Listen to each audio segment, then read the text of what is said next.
आपने किसी भी सर्किट में एक कॉमन चीज हमेशा देखी होगी कि हम AC 220 वोल्ट अपने सर्किट को देते हैं, बट वहां पर रेक्टिफायर के बाद जो कैपेसिटर लगा होता है जिसकी वैल्यू 400 से 500 वोल्ट की रहती है, उस पर 300 वोल्ट 350 वोल्ट क्यों मिलता है? यानी कि हम जो AC 220 वोल्ट दे रहे हैं तो DC में हमें 220 230 समथिंग मिलना चाहिए, बट वहां पर हमें थोड़ा सा ज़्यादा वोल्टेज DC में क्यों मिलता है?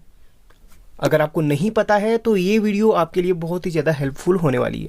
ये वीडियो खासकर उन लोगों के लिए है जो इस फील्ड पे बिल्कुल नए हैं और नया और डिफरेंट टाइप का नॉलेज लेना चाहते हैं, क्योंकि हमारे चैनल पर यूनिक नॉलेज हमेशा दिया जाता है। तो आज के वीडियो में बस इसी चीज़ पर डिस्कस करूंगा और आपको डीपली मैं समझाऊंगा कि क्यों ऐसा हमें देखने के लिए मिलता है। तो बस आपसे एक छोटी सी गुजारिश है भाई, जब भी आप वीडियो देखते हैं तो काफ़ी सारे लोग तो लाइक करते हैं, उनको मैं तहे दिल से धन्यवाद कहना चाहूँगा, बट बहुत सारे लोग लाइक नहीं करते हैं। मैं नहीं जानता कि इसका रीज़न क्या है, बट आप लोगों से भी यही गुजारिश करूँगा कि प्लीज़ मेरे मेहनत को थोड़ा सा लाइक कर दीजिएगा ताकि मोटिवेशन बना रहे और आप लोगों के लिए हमेशा डिफरेंट टॉपिक पर ही वीडियो लेके आता रहूँ। अब बात करते हैं यहाँ पर क्यों ऐसा हमें सर्किट पे देखने के लिए मिलता है। और हाँ, एक चीज़ आप ध्यान दीजिएगा, ये उन्हीं सर्किटों की बात करूँगा जहाँ पर रेक्टिफायर लगा होता है और AC से DC होता है और वो सर्किट DC से चालू होता है। ठीक है, वैसे ज़्यादातर सर्किट DC से ही चालू होते हैं, बट काफ़ी सारे ऐसे भी होते हैं जिनमें AC की ज़रूरत होती है। अब यहाँ पर कुछ एग्जांपल के लिए मैंने 2-3 सर्किट लिए हुए हैं, जैसे कि ये 12 वोल्ट का चार्जर है और ये 5 वोल्ट का मोबाइल चार्जर है और यहाँ पर एक DTH सप्लाई है और भी बहुत सारी चीज़ें हैं, बट यहाँ पर 3 चीज़ें यहाँ पर मैं आपको एग्जाम्पल के लिए दिखा रहा हूँ। अब देखिए, सबसे पहले मैं आपको किसी एक सर्किट में चेक करवा देता हूँ। देखिए यहाँ पर यहाँ से हम 220 वोल्ट इनपुट करते हैं। एक्यूरेट 220 वोल्ट तो घर पे किसी के आती नहीं है, बट अप डाउन हो सकती है, 217 हो सकती है, 210 भी हो सकती है, 230 भी हो सकती है। तो जो उसका इनपुट होता है 220 वोल्ट इस पॉइंट पे होता है, यानी कि इस कनेक्टर पे होता है, और यहाँ पर रेक्टिफाई होके, यानी कि 4 डायोड लगे हुए हैं, रेक्टिफाई होके इस कैपेसिटर पे आता है और इस कैपेसिटर के द्वारा फिर आगे IC पे जाता है। उसके बाद ये तो बात की बातें हैं, बाकी यहाँ पर सिर्फ जिस टॉपिक के लिए मैं यहाँ पर आया हूँ सिर्फ उसी टॉपिक पे बात करूँगा। तो 4 डायोड के बाद इस कैपेसिटर पे जाता है, तो इस कैपेसिटर की हमने वोल्टेज चेक करनी है सबसे पहले। उससे पहले आपको चलिए, इस कनेक्टर के पीछे ये 2 पॉइंट हैं और कैपेसिटर के पॉइंट ये दोनों हैं। पहले इस कनेक्टर पे AC वोल्टेज चेक करूँगा और वहाँ पर डायरेक्ट फिर कैपेसिटर पे DC वोल्टेज चेक करूँगा, क्योंकि रेक्टिफाई होकर हमें DC वोल्टेज मिलता है। तो पहले मैं इसे स्टैंड कर लेता हूँ किसी ऐसी जगह पे जहाँ पर मेरा हाथ वगैरह ना पड़े, क्योंकि यहाँ पर ये दिक्कत भी कर सकता है, इसलिए आप बिल्कुल सेफ्टी से ये चीज़ें कीजिएगा। अब यहाँ पर सबसे पहले इस सर्किट को मैं चालू कर लेता हूँ। तो यहाँ पर ये सर्किट चालू हो चुका है, जैसे कि आप मल्टीमीटर भी देख सकते हैं। यहाँ पर मैं AC वोल्ट पे सेट कर लेता हूँ 750 वोल्ट पे, और इस कनेक्टर पर वोल्टेज चेक करवाता हूँ कितना वोल्ट यहाँ पर भी मिल रहा है। तो देख सकते हैं, मैंने आपको बोला था ना 220 वोल्ट किसी के घर पे नहीं आ सकता है, बट हमारे यहाँ पर 209 210 के समथिंग यहाँ पर दिखा रहा है। ठीक है, 210 के समथिंग मान के चलता हूँ। अप डाउन हो रहा है, देखिए। अब यहाँ पर इसको हम DC पे सेट करेंगे, DC 1000 वोल्ट पे, और इस कैपेसिटर पे वोल्टेज चेक करना है। तो इस कैपेसिटर पे देखिए कितना मिलेगा, आपको मैंने बोला था ना, वहाँ पर देखिए 210 था, तो यहाँ पर कितना बता रहा है 277 80, तो ये कभी कभी 90 भी पहुँच जाता है, वोल्टेज पे डिपेंड करता है। ठीक है, मतलब ज़्यादा ही दिखा रहा है टोटल मिला के, क्योंकि इनपुट जितना करेगा उसी हिसाब से आउटपुट भी वो दिखाएगा। अगर 220 225 वोल्ट इनपुट कर रहा होगा तो ज़्यादा वो दिखाएगा। फिलहाल अभी आपको मैंने बता दिया 280 82 तक ये पहुँच रहा है, अप डाउन हो रहा है, ये आपके घर के वोल्टेज पे डिपेंड करता है। तो यहाँ पर इतना ज़्यादा वोल्ट क्यों दिखा रहा है भाई? आउटपुट में भी हमें 220 वोल्ट दिखाना चाहिए था DC में, बट यहाँ पर इतना क्यों दिखा रहा है? चलिए सबसे पहले मैं इसे ऑफ कर लेता हूँ और डिस्चार्ज कर लेता हूँ इसके मेन कैपेसिटर को। तो ये डिस्चार्ज हो चुका है। अब यहाँ पर इसे मैं निकाल लेता हूँ सर्किट से बाहर, फिर हम वोल्टेज चेक करते हैं। ऐसा कैपेसिटर की वजह से होता है, वो अभी मैं आपको अच्छी तरीके से समझाऊंगा। अब कैपेसिटर निकाल लिया है, अब यहाँ पर वोल्टेज चेक करूँगा। चलिए मैं इस सर्किट को दोबारा से चालू कर लेता हूँ, फिर आपको यहाँ पर AC वोल्टेज चेक करवा देता हूँ। सबसे पहले आपका आ रहा है 200 1 2 3 4, वही अप डाउन वही पहले की तरह। अब यहाँ पर डीसी वोल्ट पे सेट कर लिया है। अब इस कैपेसिटर के ऊपर जो पॉइंट है, निकाल तो लिया हमने कैपेसिटर, बट इसके जो पॉइंट है उनके ऊपर वोल्टेज चेक करेंगे कितना आ रहा है। देखिए ये है प्लस और माइनस, देखिए कितना आ रहा है 182-83 कम आ रहा है। अब यहाँ पर 182-83 दिखाने का मतलब क्या होता है भाई, इनपुट 220 वोल्ट कर कैपेसिटर निकालने से वोल्टेज घट कैसे गई। देखिए अब आपको अच्छी तरीके से समझा देता हूँ। एग्जाम्पल के लिए मैं दो जो और सर्किट यूज़ करे हैं उनको भी मैं यहाँ पर आपको चेक करवा देता हूँ, फिर लास्ट में एक सीरियल वाइज समझाना बेटर यहाँ पर रहेगा। अब यहाँ पर देखिए मैंने इस सर्किट को बंद कर लिया है। अब कैपेसिटर को दोबारा से लगा के आपको वोल्टेज चेक करवा देता हूँ, नेगेटिव को नेगेटिव एंड पॉजिटिव को पॉजिटिव। चलिए मैं लगा देता हूँ फिर आपको दिखाता हूँ। अब यहाँ पर कैपेसिटर लगा लिया है। अब यहाँ पर दोबारा से आपको वोल्टेज में चेक करवाता हूँ। सर्किट चालू हो चुका है। यहाँ पर देखिएगा, देखिए 84-85 ऊपर ऊपर आ रहा है, कभी डाउन भी हो जा रहा है, ऊपर नीचे चलता रहेगा ये, क्योंकि एसी वोल्टेज पे एक फिक्स वहाँ पर ये नहीं रहती, अप डाउन होते रहती है। देखिए वैसे पॉजिटिव नेगेटिव को उल्टा करके भी ज़्यादा दिखा रहा है और इस तरफ देखिए। तो दोस्तों ऐसा क्यों होता है, कैपेसिटर लगाने से वोल्टेज बढ़ क्यों जाती है, ये आपके मन में कुछ ना कुछ अगर चल रहा हो तो कमेंट सेक्शन में बता दीजिएगा। जिन्हें नहीं पता तो उन्हें तो मैं यहाँ पर एग्जांपल के थ्रू बता ही रहा हूँ, ठीक है। अब यहाँ पर एक दो सर्किट और चेक करवा देता हूँ, उसके बाद ही मैं एक सिरे से ले चलूँगा आपको।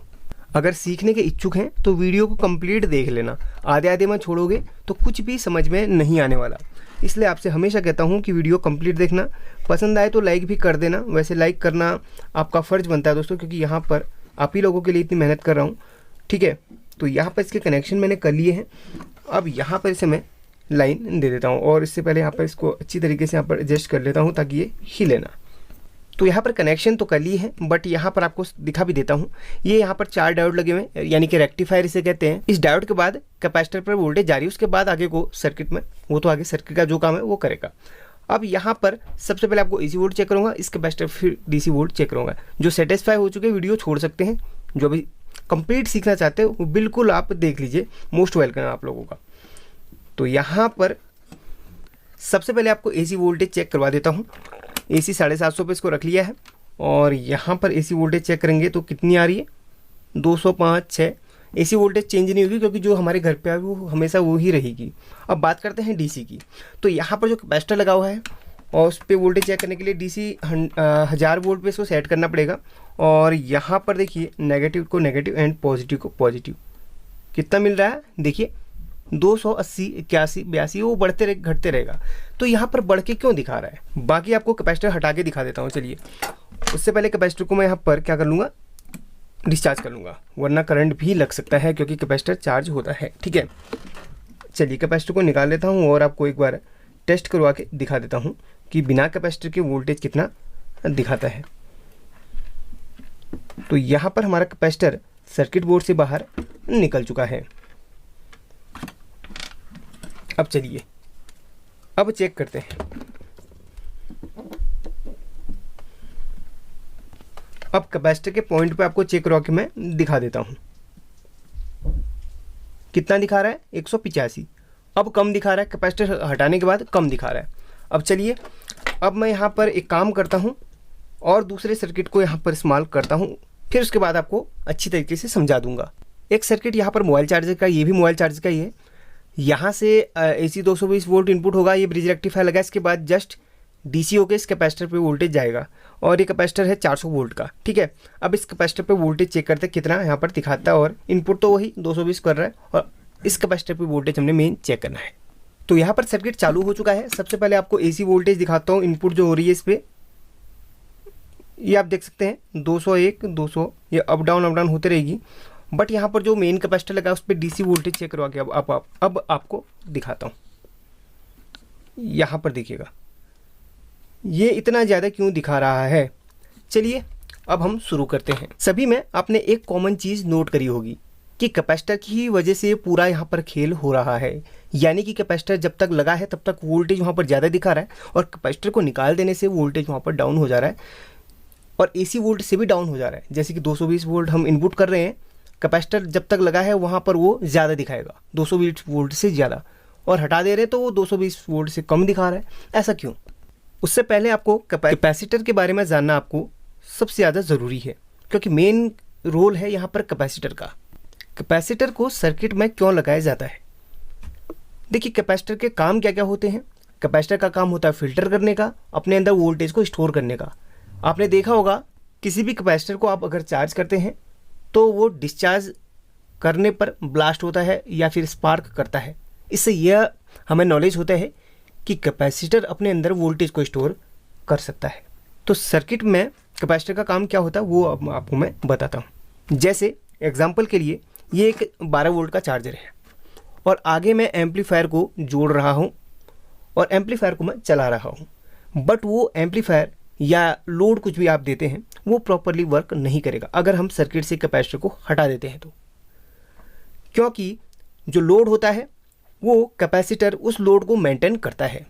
अगर आपके इनपुट में जो वोल्टेज है वो कम हो जाती है तो कैपेसिटर के अंदर कुछ वोल्टेज स्टोर रहती है जो सर्किट को प्रदान करता है और वोल्टेज को जो इनपुट में वोल्टेज अप डाउन करते रहती है, उससे आगे लोड को कोई दिक्कत ना पहुंचे, इसलिए कैपेसिटर वहाँ पर सबसे बड़ा मददगार होता है। आपने कैपेसिटर पर एक चीज़ देखी होगी म्यू एफ लिखा हुआ या फिर यू एफ लिखा हुआ, उसको म्यू बोलते हैं, म्यू एफ यानी कि माइक्रोफैरड भी उसे कहते हैं, यानी कि वो कैपेसिटर की कैपेसिटी को, स्टोरेज को दर्शाता है। यानी कि एक एग्जांपल के लिए ज़्यादातर जो एसी वोल्टेज पे कैपेसिटर लगते हैं यानी कि रेक्टिफायर के जस्ट पास में लगते हैं 400 वोल्ट के, आपके 450 वोल्ट के, वो कम यूएफ के होते हैं। बट जो डीसी में कैपेसिटर लगते हैं वो ज़्यादा माइक्रोफैरड के होते हैं, जैसे कि यहाँ पर आप देख सकते हैं 25 वोल्ट 4700 माइक्रोफैरड। देखिए एक चीज़ और जानना आपको ज़रूरी है, सभी कैपेसिटर पे वोल्टेज भी, वैसे मैंने डिटेल वीडियो बनाया उससे भी आप देख सकते हैं, उसको मैं लिंक उसका भी दे दूंगा, बट यहाँ पर आप आ ही गए हैं तो सब कुछ आप सीख लें। वीडियो लंबा हो सकता है, इसको आप छोड़ दें, बट आप सीख रहे हैं तो अच्छी तरीके से ही सीख के जाएं। तो एक कैपेसिटर का है 25 वोल्ट, यानी कि जो कैपेसिटर पर वोल्टेज लिखी होती है बिल्कुल उससे ज़्यादा वोल्ट पे इसको नहीं चला सकते हैं। यानी कि कैपेसिटर अगर यहाँ पर 450 वोल्ट का है और यहाँ पर हमारी 500 वोल्ट मिल रही तो आप 500 वोल्ट का ही लगाएंगे, 450 वोल्ट का नहीं लगाएंगे। जितनी कैपेसिटर पर वोल्टेज रिक्वायरमेंट होती है उसको उसी सर्किट बोर्ड के उसी पॉइंट पर लगाया जाता है जहाँ पर उतनी ही वोल्ट आपको मिले या फिर कम मिले। ज़्यादा वोल्टेज पर कैपेसिटर फट जाता है, उल्टा लगाने पर कैपेसिटर फट जाता है, खासकर इलेक्ट्रोलाइट वाला। और बाकी बात करते हैं माइक्रोफैरड की। ये एक जैसे एग्जांपल के लिए एक बैटरी आपको मैं दिखाता हूँ, कोई भी बैटरी आप ले लीजिए, जैसे कि ये वाली बैटरी आपको दिखाता हूँ। इसकी स्टोरेज कितनी है, 2000 mAh और आपका 3000 mAh, 4000 mAh, ऐसे किसी भी बैटरी की कैपेसिटी यानी कि स्टोर करने की क्षमता होती है एम्पियर में।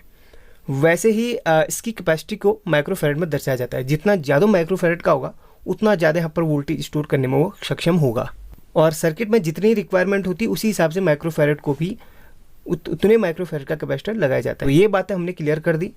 अब आपको पता चल गया होगा कि कैपेसिटर को सर्किट में क्यों लगाया जाता है। कि कैपेसिटर एसी वोल्टेज में जो स्पाइक्स आती हैं up down up down up down, उससे आपके आगे के सर्किट को कोई दिक्कत ना पहुँचे या फिर सर्किट को कोई भी वहाँ पर डिस्टर्बेंस ना हो, और वो वोल्टेज को अपने अंदर स्टोर करके आगे वोल्टेज को देता रहे, आगे वोल्टेज वो देता रहे। और अगर आपका एसी वोल्टेज डाउन भी आ रही है तो कैपेसिटर अपने अंदर जो वोल्टेज स्टोर होगी वो आगे देता रहेगा, इसीलिए वहाँ पर ज़्यादा वोल्टेज दिखाता है वो, क्योंकि इसके अंदर जो कैपेसिटी होती है वही वहाँ पर दर्शाता है। इसलिए किसी भी सर्किट में कैपेसिटर लगाने पर ही वोल्टेज वहाँ पर ज़्यादा दिखा रहा है रेक्टिफायर के बाद में।